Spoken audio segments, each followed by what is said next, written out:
ఓ చిన్న నిప్పురవ మహా విస్ఫోటనానికి కారణమవుతుంది. ఓ చిన్న గెలుపు సామ్రాజ్యాల స్థాపనకు తోడ్పడుతుంది. అణగారిన వర్గాలుగా పిలువబడుతున్న బహుజనుల్లో ఓ చైతన్య నిప్పురవ్వ రగిలింది. తెలంగాణ సచివాలయంలో తమ ఆధిపత్యానికి పునాదులు వేసింది.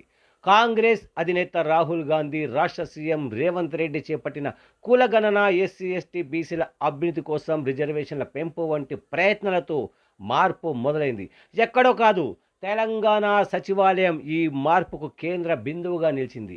ఇటీవల జరిగిన తెలంగాణ సచివాలయం స్టాఫ్ కోఆపరేటివ్ సొసైటీ ఎన్నికల్లో అన్ని పదవులను ఎస్సీ బీసీలే కైవసం చేసుకొని బహుజన రాజ్య స్థాపనకు అడుగులు వేశారు. ఈ ఎన్నికల్లో మొత్తం 11 పదవుల్లో 7 మంది బీసీలు, 4 ఎస్సీలు గెలుపొందడం విశేషం. భవిష్యత్తులో ఈ విజయాన్ని స్ఫూర్తిగా తీసుకోవడం ద్వారా రాష్ట్రంలోని అన్ని ప్రభుత్వ కార్యాలయాలకు జరిగే ఎన్నికల్లోనే కాదు, త్వరలో రాష్ట్రంలో జరిగే పంచాయతీ ఎన్నికల్లోనూ బహుజనులు సత్తా చాటుకోవాల్సిన అవసరం ఉంది.